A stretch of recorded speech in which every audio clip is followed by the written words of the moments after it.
Before leaving, please remember to make a contribution to all of my thousands of hours of work here. PayPal, Patreon, or fundraiser in the description below or on the China Rising Radio Sinoland article page. Thank you.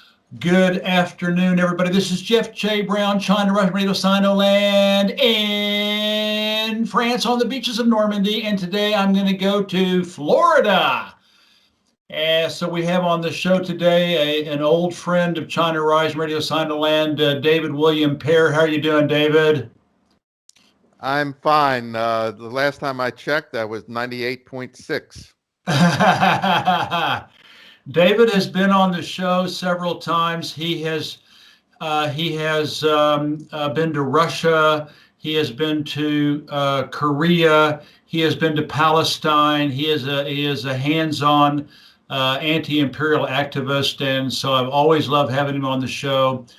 And today we are going to talk about the article that he wrote on the Greenville Post, which I will include in the on his interview page. And we're going to talk about World War I, and specifically this book here called Hidden History, The Secret Origins of the First World War by Jerry Doherty and Jim McGregor. And then, although his article only covers the first book, the part two, which David has read. I've read the first one, but not the second one. He's read both of them. It's called Prolonging the Agony, How the Anglo-American Establishment Deliberately Extended World War I by 3.5 years. The first book is just jaw-dropping, and David really did a wonderful job summarizing his article. So just go ahead and just kind of tell us about it, because what you're going to be describing is what we see in the headlines today. Well, that's right, and actually that's what motivated me to get interested in World War I. I'd actually read The Hidden History of World War I by Jerry Doherty. Well, he's one of the primary authors, and before, and then for some reason, I guess I had seen some things about World War I, and I picked it up and started reading it again. And what really grabbed me was how similar the situation is today to what it was prior to World War I. And I know back in 2014, a lot of people came out with centennial articles about World War I and could it happen again and all that sort of stuff. But and most of them were optimistic and said, no, we're much too smart now to do something like that. Our statesmen are much too smart to create another world war. But what really got me was when and reading about World War I, I realized, and I'll do a spoiler alert here. The British started World War I, not the Germans. Okay. Mm-hmm. And that's what this book is all about. And the reason that the British started World War I was because Germany was surpassing them as the center of the financial world, and they were advancing industrial-wise, technologically, and this threatened the British Empire's supremacy in the world. Now, all we have to do is look at where the U.S. is now, a declining empire, and China, a rising empire, Russia, also a recovering empire, if you will. And it's like, okay, what happens when an empire goes into decline? They may have a tendency to panic because they don't want to lose that supremacy. And how do they regain that supremacy? Well, there's two ways. One is they can compete according to the theory of capitalism, where you have free competition, free trade, and all of that. The best, the person that can deliver the best products at the best price and the technology, they are the ones that prosper.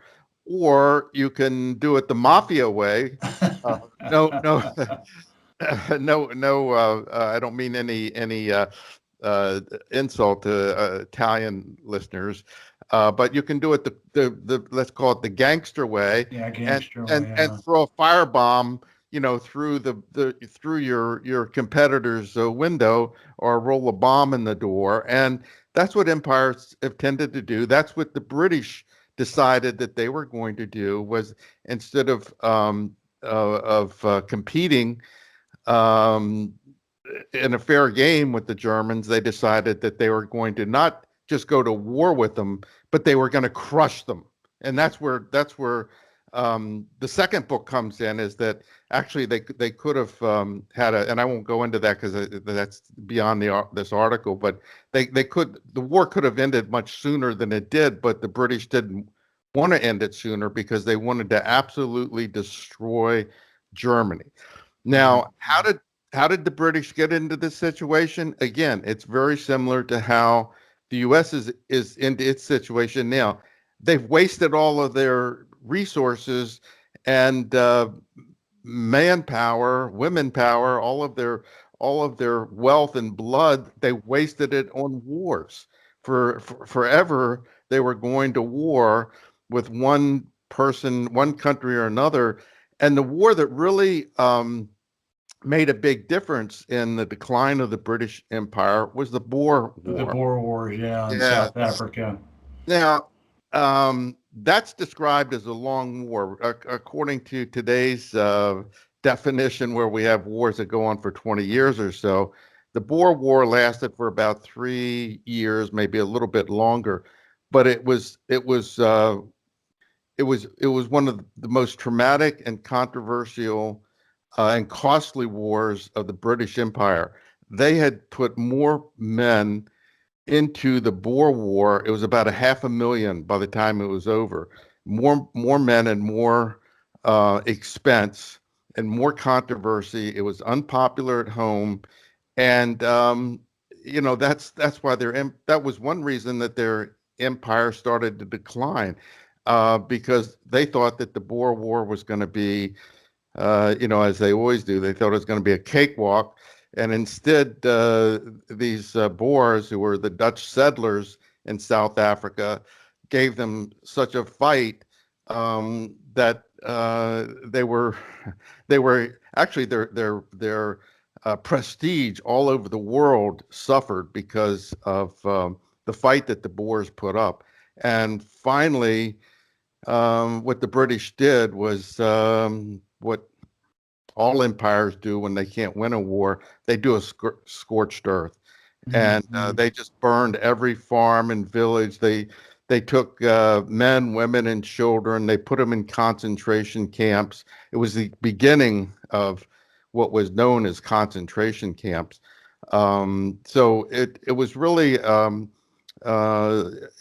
was a really traumatic experience, and that's what part of what led to World War One. That was a precursor to World War One, and the whole reason that they got into the Boer War was Cecil Rhodes, as a young man in the around 1870 or so, went to South Africa. He took up farming, failed at that, and then diamonds had been discovered in South Africa. So he took off for the diamond mines, and he was successful at that. And then he got the backing of Nathaniel Rothschild.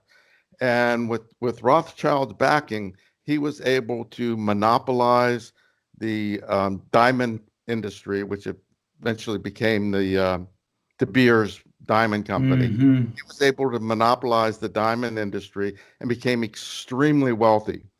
Uh, at that point, he had not been educated, but he always wanted an Oxford education. So at that point, he went back to England, got his Oxford education, and then went back to South Africa.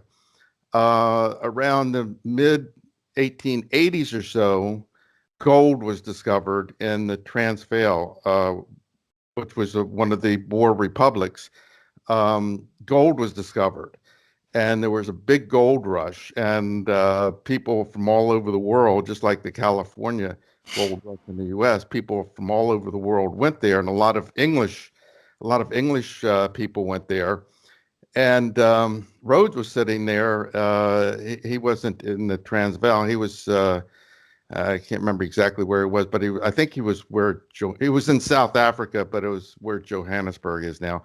But in any event, he uh, decided that he wanted the gold for himself, and also he wanted to revitalize the British Empire. Rhodes was extremely racist. He thought that the Anglo-Saxon race was the super race, that the British Empire should rule the world. They should rule all of the civilized world and civilize all of the uncivilized world, and that they should pull all of the English-speaking people of the world together in under the wing of the British Empire. And so he was able, along with, and he actually admitted to this, that he wanted to form a secret society in order to extend the British Empire worldwide and to conquer the world. And Alfred Milner was in South Africa, and I think he was a governor there or whatever. And they teamed up with some other like-minded people, and they formed a secret society, which they named at the time the Society of the Elect. And their sole purpose was to extend the British Empire all over the world. Uh, of course, he also wanted the gold for himself, and for the benefit of the supposedly for the benefit of the English Empire. And some of the members of the Society of the Elect were newspaper men. They owned newspapers. They were journalists, and they started a propaganda campaign in England that the English settlers in the Boer republics were being discriminated against. They weren't being given equal rights. They were being mistreated. The Boers were racist. They were mistreating the native blacks, and on and on. So they started a propaganda campaign, and they were able to get the British to intervene to settle this unstable situation, which of course had been made unstable. Unstable, yeah, that's the way it works. Right. They create chaos, and then the empire comes in to problem. What is it? Problem, solution. They create the problem and then find the solution. And in any event, that was what started the secret society, the Society of the Elect. And in the society, which is spelled out in Cecil Rhodes's will, he wrote 7 wills, and he spelled this all out. He had no children. He was not married. He was considered to be misogynistic. I don't know if that's true or not. He said he wasn't, but in any event, so he like a lot of very, very wealthy people, it goes to their head and they become very, very different than you or I or most people. They become insane with these grandiose ideas that they have a higher calling in life. Just like you can see today where Klaus Schwab or whatever, they think that they should Mark Zuckerberg. Mark Zucker, yeah, all of a sudden they don't have, if you or I had a few $100 million, we would get yachts and enjoy life and have maybe the hedonistic pleasures and things of that sort. Whereas these people, when they get billions and billions, they decide that it's their duty to rule the world, or they become power hungry, and that's basically what happened. And then with having all this money, they had the newspapers, the Times, the Pall Mall Gazette, Review of Review, all the important newspapers in England were under the either under the Society of the Elect, or that was the inner circle, and then they had an outer circle which didn't really know about the inner circle. The outer circle they would have newspapers and politicians whom they were able to buy or bribe, or who were just like-minded, and thought that the empire was that was their duty and their calling. Um, just to give you, especially in World War I, especially the name Sir Edward Grey is probably one of the most important ones, because he was the foreign minister at the time. Churchill was the Lord of the Admiralty, so he controlled the Navy. He was part of the helpers. Haldane was in charge of the Army, and some of the members of the cabinet were members of the Society of the Elect, but most of them were not, and the Parliament was unaware of the Society of the Elect, and the public was unaware of it. And the Society of the Elect, again, going back to what I originally said, the World War I was, the purpose of it was to crush Germany, and that's what their motivation was. And so they formed primarily Sir Edward Grey. He was one of the main ones. Helped to form the Triple Alliance. It was not really an alliance; it was a secret alliance between Great Britain, France, and Russia to go to war against Germany.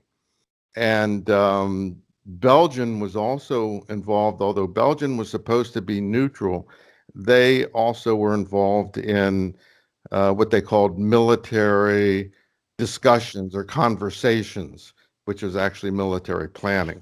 So Belgium was, while they said that, all of the textbooks say that they were neutral, they were not exactly neutral. And in fact, to be a neutral country, you cannot have alliances for either offense or defense to be really a neutral country. So basically, they cooked up a plan where they would start the war, but they did not want to appear to be the aggressors. The Society of the Elect, and Cecil Rhodes was dead by this time. Milner was had taken over. Cecil Rhodes died, and I think around 1902. But that was right about 1904, in the early 1900s, is when the English, the Society of the Elect, started a propaganda campaign against the Germans. And everything that the Germans did, very similar to what we see now with the propaganda campaign today. Russia and China. Everything Russia does is an act of aggression. Everything that China does is an act of aggression. They're both threats to the United States national security, and so forth and so on. And they had this same kind of campaign against Germany that went on from the early 1900s up until the war actually broke out in 2014. 1914. What did I say? 2014. Okay, got 100 years. 1914. But it's kind of interesting because I've also read The Guns of August by Barbara Tuchman. Yeah, I have too. Okay. A long time ago. Right. And, all of the traditional history books say that Germany was the one that started the war. But it's interesting because in reading reading Tuchman's book, the chronology of how the war started is almost identical. The thing that she doesn't put in hers, or she didn't know about, is the motive. Why would Germany start a world war? What would the motive have been? And the only thing that Tuchman can come up with, and some of the others that have written this, is that Germany was warlike. Germany was aggressive. Kaiser Wilhelm was mentally deranged. He was jealous of his of King Edward II, who was his uncle. He had an Oedipus complex. He wanted to conquer Europe. He wanted to conquer the world. But they can't come up with anything solid. Why? What would his motive have been for attacking both Russia and France at the same time, knowing that there was a good chance that the British would come in? That would have been, I mean, he would have had to have been insane. So there was really no motive. But the British did have a motive. The motive was that they wanted to crush a rising power. Now, was Wilhelm, completely innocent? I'm not going to say he was, but he really didn't do anything that I can find in any of the history books that was so outlandishly aggressive. He hadn't really started any major wars in his whole 25 years. The one thing that really upset the British was the Berlin to Baghdad Railroad. This really, and the reason he built the railroad was because the British ruled the seas. So Yeah. so by having a railroad to go to the Middle East, he could trade, he could trade goods and get raw materials and things of that sort without having to bump into the British Navy. Well, the British were outraged at this, and they did just like the Belt and Road Initiative. They did everything possible they could to sabotage the Berlin to Baghdad Railroad. The French were very unhappy about it too, and Wilhelm, though, they accused him of being an imperialist, and he was trying to undermine the Ottoman Empire and all these other things. But Wilhelm, first of all, the railroad was helped the Ottoman Empire, Turkey. It gave them more prosperity, so it wasn't undermining it. It was actually bringing them more prosperity. Wilhelm also did not impose discriminatory rail rates.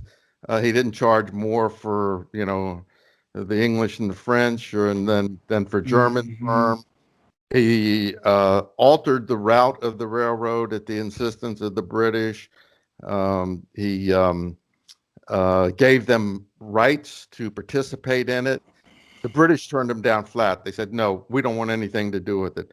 The French did take an offer to participate in the railroad, but still the French refused to list any of the bonds for the railroad on the Paris Stock Exchange. So they were doing everything they could to sabotage it. Now, is that German aggression? I don't think so. Is the Belt and Road Initiative Chinese aggression towards the U.S.? The U.S. likes to think it is, and talks about it as if it was some sort of underhanded deal. The other thing was that Wilhelm started expanding his navy. And like I said, he was not exactly innocent. He was a imperialist as well. And Germany was picking up colonies, and he was expanding his navy to service those colonies. But the British kept saying he's expanding the navy because he's going to invade Great Britain, and they kept putting out all this germophobia, that there were German spies everywhere, and that he was building the navy, planning an invasion of Great Britain, and so forth and so on. So this campaign of propaganda went on and on and on for a decade before the war actually broke out. Yeah. Okay. That's what was so incredible about reading this. I mean, basically, the Boer War was a test tube for World War I. All the all the horrible things they did to the Boers in the Boer War got adopted in World War I, and then all the propaganda, the lies, the complete and total fabrications. They did a big false flag in South Africa, anything to precipitate and incite war with the Boers, and also get the English language, the Anglophone people, into a frothing rabid rage against the Boers. Well, they did it against the Germans. They lied about the Germans. They lied about everything about the Germans, about Germany, and it works. Unfortunately, it works. I mean, when you own the media, you can make people believe anything you want them to believe, and that's what they did in World War One, and you can see it happening with Russiagate and Xinjiang in China, and Cuba and Iran and Syria. It's just non-stop, incessant. I call it the big lie propaganda machine. But it is really, really very effective today. They've been doing this now for over 100 years. Exactly, and that was probably the beginning of psychological warfare, of being able to use propaganda. It really didn't start, and I'm getting off subject here, but George Goebbels really was not the inventor of propaganda and psychological warfare. It really began with the British. Oh, absolutely, and and absolutely. and Hitler mentions this in Mein Kampf, that the anyway, that's off sub, but yeah, they had this, and again, they had I'm just looking at my notes, I'm sorry, they had W.T. Stead, who was the propagandist. They had several others that owned newspapers or were reporters for newspapers, and all of the major newspapers were in their clique. So what what precipitated, and again, like you said, the Boer War was the precursor to World War One. That was and there was a false flag, the Jamestown raid, where Rhodes tried to raid the Boers and it fell completely apart and so forth. But so the opportunity that came up for actually starting World War One was of course the assassination of the Archduke Ferdinand of Austria, and this was planned by Sir. This was not the Black Hand was not the ones that the Black Hand was Serbia had a terrorist group called the Black Hand. They were very upset because Austria had annexed Bosnia. They had annexed it. They had annexed it from the Ottoman Empire in a dispute. There was a number of Balkan wars before World War One, and involving Serbia, but Serbia, the head of the intelligence department, and this has all been documented, the head of the intelligence department of Serbia was behind the assassination of Archduke Ferdinand. They did it in such a sloppy way that they it's as if they wanted to be caught. Because first of all, they didn't use professional terrorists from the Black Hand. The Black Hand was a professional terrorist organization that was trying to push for a greater Serbia and to get Bosnia back under Serbia. And but they didn't use it. The Black Hand was not. The Black Hand was approached for this assassination and turned it down. The head of the intelligence of Serbia got a couple of amateurs and then gave the amateurs all of the information about who they were working for, what the contacts were. And this is not something you don't do in an intelligence operation. Often the assassin or whoever's carrying out the program is isolated into a cell and doesn't really know who he's working for. Everything is compartmentalized, so nobody can put the pieces together to figure out what's really going on. Right. Well, these assassins had all of the information on all of the compartments. They were amateurs. They were given cyanide pills that they were to take in case they got caught. The first guy who threw the bomb, I'm skipping over some of this, but the Archduke went to Sarajevo, and it was in a parade, and one of the assassins threw a bomb that hit the Archduke's car, but then bounced off and blew up the car behind him. And then he ran away and he jumped in the river, but they caught him. And he took his cyanide pill, but the cyanide pill didn't work. Then the Archduke went on to the castle or whatever, and decided that he would go visit the people that got hurt from the bomb. And just by happen chance, which is really strange, when he was going back to the hospital with his wife to visit the wounded, the car stopped right in front of one of the assassins who stepped out and shot both the Archduke and his wife. That assassin was also caught. He also had a cyanide pill which he took, which didn't work. So and then they both of these had the same story that connected Serbia to the assassination.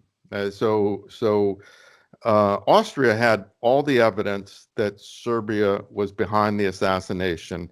And I'm reading in another book now called Russia's War that Russia was also probably behind the assassination, that they had prior knowledge of it. They'd probably approved it. And there was even discussions about it in some bridge game or something the night before, that they wouldn't have to deal with the Archduke much longer. So that was a terrible act of aggression. You don't kill and assassinate the future king of a country and not expect repercussions, which and the whole world, even the British press publicly, was outraged by this assassination. And so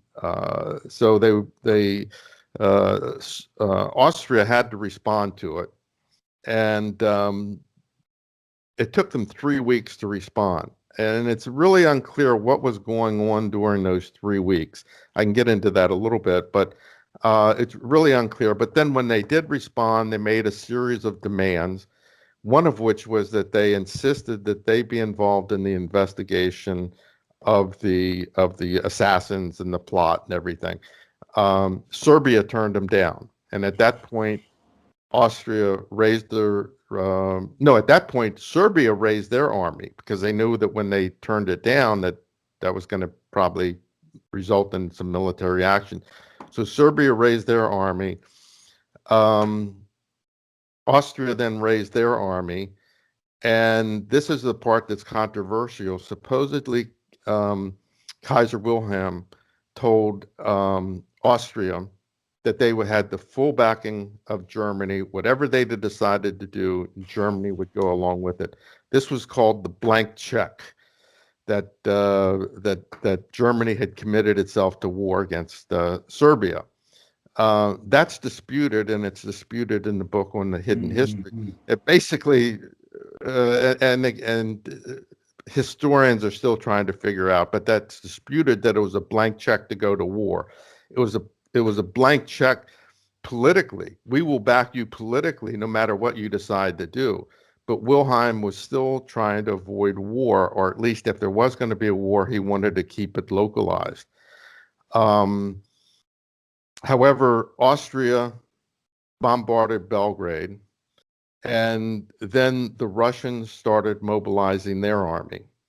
When the Russians started mobilizing their army, the French, who were in on this triple alliance of Britain, Russia, and France, they started raising their army. Wilhelm tried to get the English to commit that they would not join in on any conflict, and Wilhelm promised. He said, "If you will stay out of it and stay neutral, we will not attack France." And Wilhelm was still trying to keep the war local between Austria and Serbia, but the way it was back, excuse me, the way it was back in those days, 100 plus years ago, they didn't have radios, they didn't have telegraphs, they didn't have all this fast communication and everything.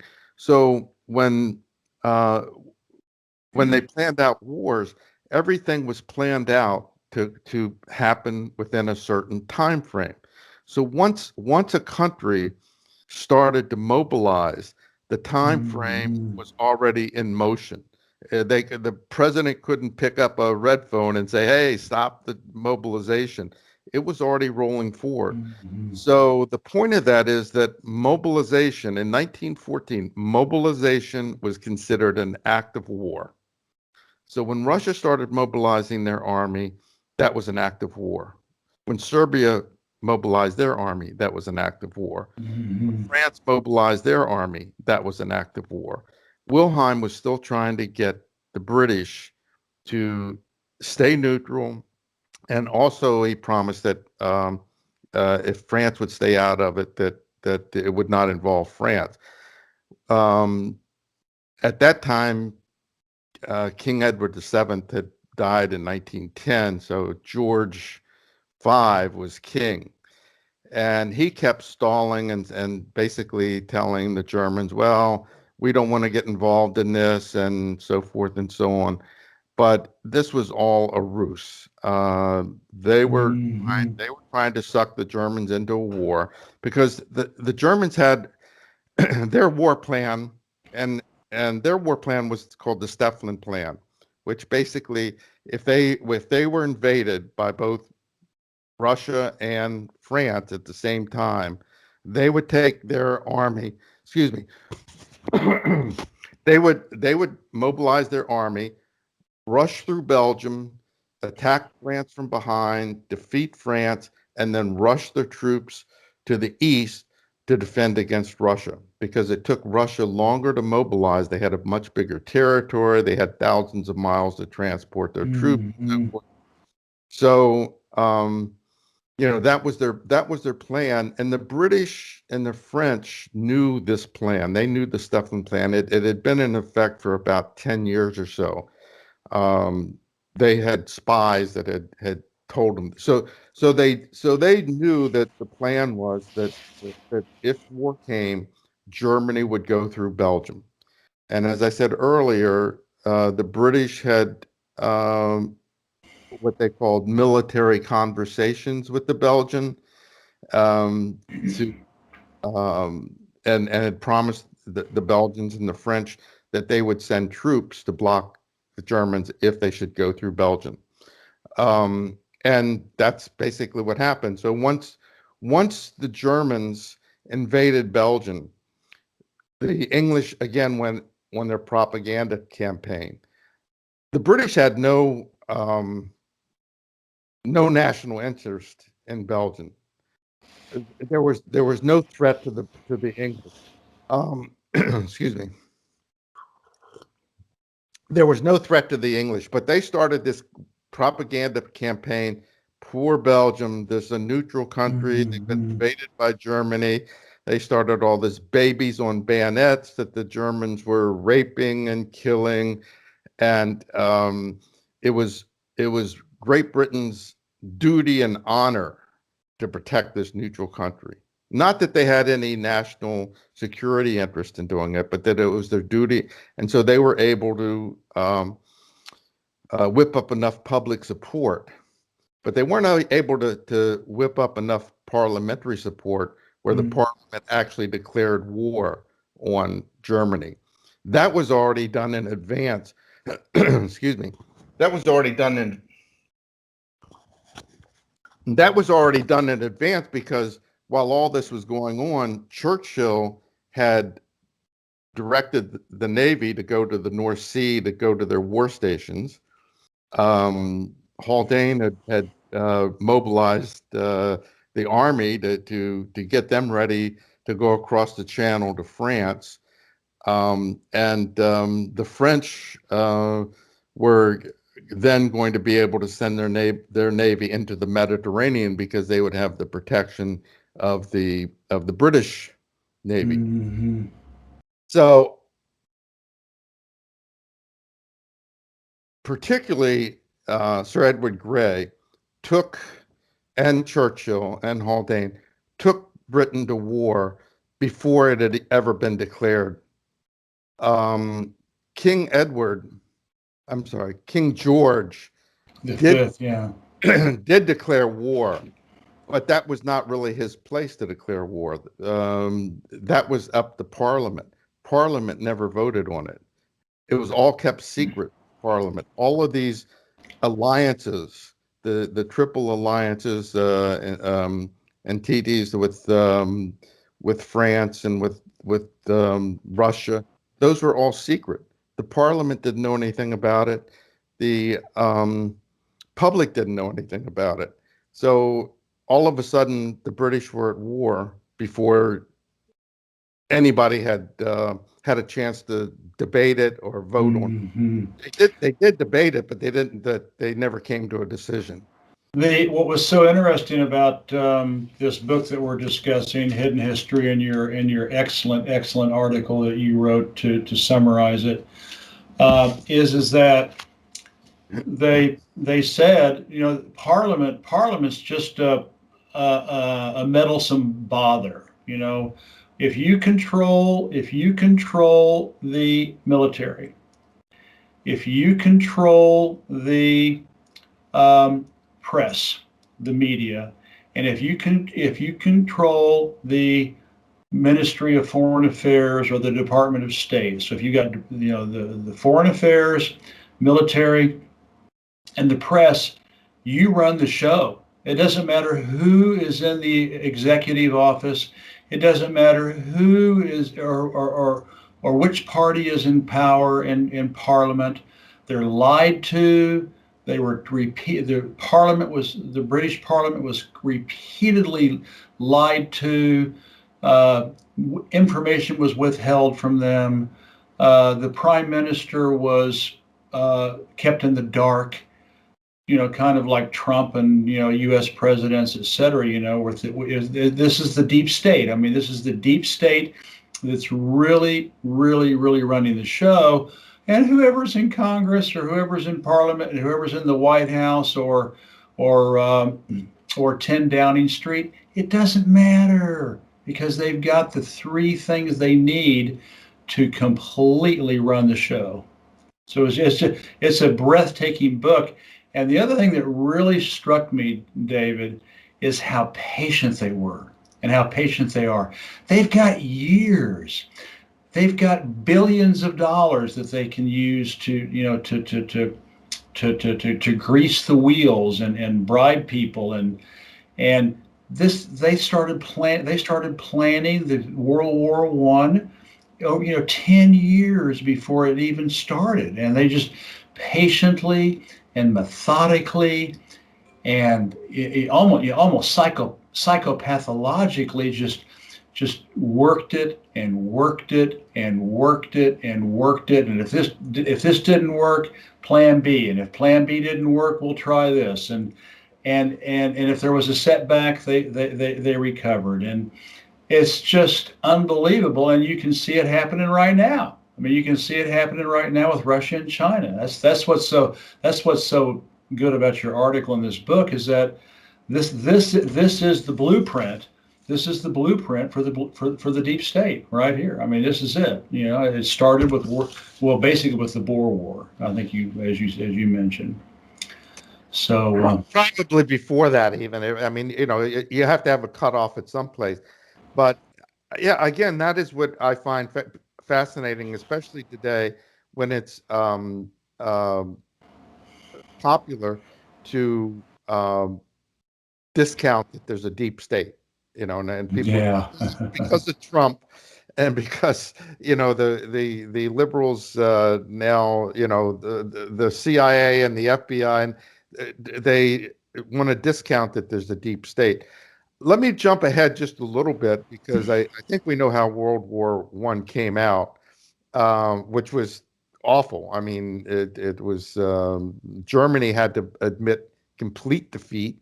They had to admit complete guilt, and they were pressured at Versailles with the British continued to have a blockade of Germany until the peace treaty was signed. And it's estimated that about 700,000 Germans died from that blockade. They died of starvation and lack of medicine and so forth. But again, this idea that a small clique can take a country to war. Well, we saw it with Bush and how they lied us into Mhm. the war, and we've seen it with other wars. I'm not going to go into, unless you want me to, the Lusitania and how the U.S. got involved and Wilson. But I'll just maybe, unless you have some questions or something, kind of wrap it up by saying that this was not the end of the Society of the Elect. After Rhodes died, Milner came back to Alfred Milner came back to England, and he had this same group with him, and it just changed the name. It was called the Milner's Kindergarten. Mhm. That's the same organization that was the Society of the Elect and the Helpers. Uh, we renamed the Kindergarten. From the Kindergarten, it was renamed the Round Table. And they still had the idea that they wanted to bring all of the English speaking people under a federation, including the United States, Mhm. including um, Australia, New Zealand, South Africa, all of the Canada. Canada, all of the English speaking people under a federation to extend the British Empire. And so they had this roundtable movement, which then they exported to the US. It then turned into the Council on Foreign Relations. They sent the roundtable movement to Canada, which has a similar organization to the Council on Foreign Relations, Australia, New Zealand, etc. And now the British Empire is what is called the Five Eyes. Mhm. We still have it. The British Mhm. Empire is still alive and well, and they're still trying to conquer the world and bring all of the English speaking people under a federation. Whether that, some people say that the headquarters is still in London, that it's still being directed from London. I don't know if that's true or not, or I would have to do more research, but it certainly, I think, could be probably easier to argue that the headquarters is now in the U.S. And uh, but it's still, the goals are the same. It's still to conquer the world, to bring Mhm. all of the natural resources of the world under the English speaking people. There's still this idea of American exceptionalism, which is just an extension of the Anglo-Saxon as this supreme race, just a different way of saying the same thing. So there are conspiracies. There are Well, conspiracy. that was the title of your article, Yeah, Conspiracy Facts. there are conspiracy Conspiracy. facts. There are small groups of people. The banking industry is very, very much part of this conspiracy. And again, that's another whole long discussion about Mhm. how the banks got control of the money. And as Kissinger said, it was something like, if you control oil, you control nations. If you can control the food, you control continents. And if you can control money, you control the world. Yeah, So yeah. you have the Rothschilds. The Rothschilds had an association with the Morgans, J.P. Morgan Jr., J.P. Morgan Jr. and Wall Street were instrumental in bringing Woodrow Wilson into Mhm. uh, president by splitting the ticket. Taft was probably, he was the incumbent. He was much more popular, and Wall Street connived to split the ticket by bringing Teddy Roosevelt in as the Mhm. populist. So it split the ticket between Taft and Roosevelt, and Wilson won the election with 40% of the popular vote. Mhm. So we could go on from there about how Wilson then, um, Got us into World War One. well, the first thing he did was to set up the Federal Reserve, which Yeah, was that to was turn the that turn was the a big money supply over to the disaster. bankers, to Wall Street, which is what they wanted. He also implemented the income taxes, and then got us into World War One. So Yeah. I All, I do want to point out, and I don't want to let them off the hook. Another very important player in this is the House of Windsor, the British royal family. It's Absolutely. also very, very was at the beginning with the Rothschild and Cecil Rhodes and Milner and Haldane and all these others. I mean, the Queen of England, and her courtiers were, and I think probably still are, very, very much a part of this deep state. And of course, they have probably trillions of dollars total. So yeah, it's just it's really an excellent book. If you can if you First off, you should read David's article on Greenville Post, and I will definitely put that link there. If you don't have time to read this book, I read it. I couldn't put it. I mean, once I started, I couldn't put it down. It's like a murder mystery. I mean, it's just unbelievable. And then if you have David's read it, I have not yet. But again, the sequel, the follow up on how they extended the war. And you're reading another book by Quigley, right?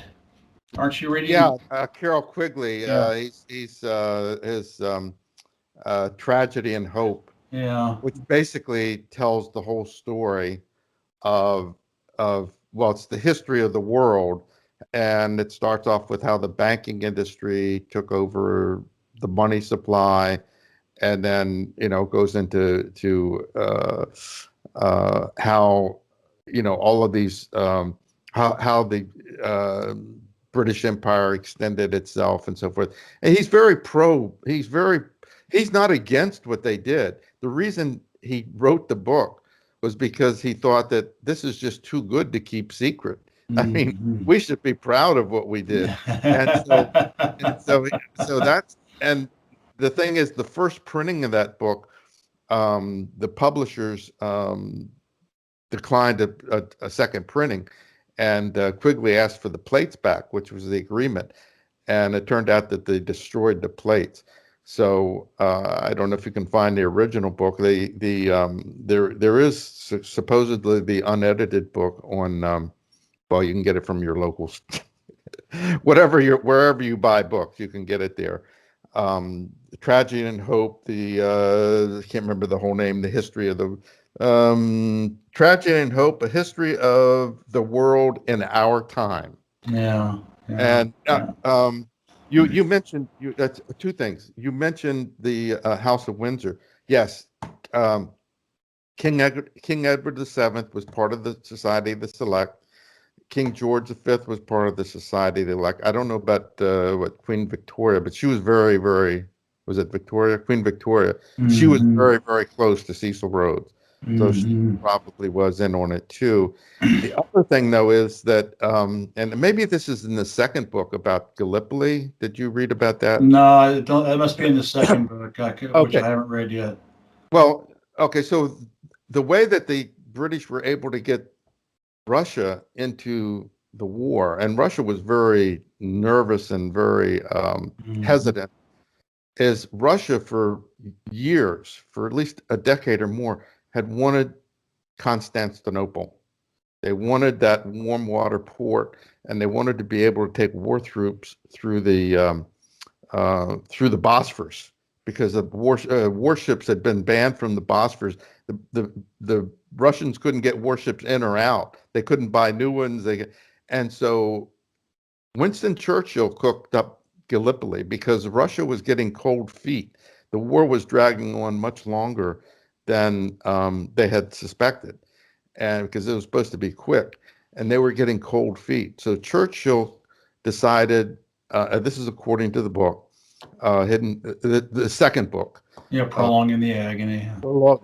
they cooked up that in order to keep Russia, to keep them confident that they were really going to get Constantinople, which the British had no intention Intention of giving, yeah. of ever letting Russia have Constantinople and the Straits and so forth. But what they did is they threw away about 50,000 lives, all as a show to the Russians that they were serious and that they were going to honor their commitment. It was a total disaster. It lasted for a year. The Constantinople and the Straits were so heavily defended that and the terrain was so hard and tough that there was no way that could have succeeded. And Churchill's generals told him not to do it, that was crazy. And one of them resigned. But then even after the failure, they were able to find another scapegoat for the tragedy. And of course, the shame is that, a lot of those were Australian and New Zealand. Yeah. They even have a national holiday, I think, in Australia about Gallipoli. So yeah, it's considered, which is really. So I mean, I wanted to bring that because that's in extending the war, his second book. And yes, the royal family was in on it, and I'm not 100% on this, but according to tradition, with Britain being a parliamentary monarchy or whatever, the monarch is not supposed to be involved in foreign relations. That's the parliament's job. So George V, when he declared war, he was stepping outside of his. Oh, absolutely, yeah. And also King Edward was schmoozing all over Europe and France and Russia, to get them to align with Britain. So, well, listen, David, this has been wonderful. Again, I hope you, if you don't have time to read these books, then read David's article. If you do have time to read these books, read David's article because it's really excellent. And then now you've inspired me. I'm gonna read. I'm gonna get this second one read because it's just it's today's current events and today's headlines just being repeated and thank you so much. You are always a wonderful guest on China Rise Radio Sinoland. You're very informed. You're very inspiring and very enthusiastic about anti-imperial work. So thank you so much. And I'll be looking forward to blasting this out across the world so that people can learn more about your work. Well, thank you very much, Jeff. I really appreciate that, and I'm hoping someday to follow this up with an article on the Round Table and how the Society of the Elect, the Round Table, Milner's Kindergarten, the Council on Foreign Relations, and the Trilateral Commission, the Bilderbergs, and all of these other groups are behind the scenes. And a spin-off and a spin-off from this whole concept, the world domination. That's where it came from. That's where that was the origination. So, well, thank you very much for having me on. I really appreciate it. Looking forward to one of these days we're going to get to meet each other. Sounds good. Talk to you later, man. Bye-bye. Bye-bye. China Rising Radio Sinoland and China Tech News Flash signing out. Please make a contribution to all of my hard work. Thank you.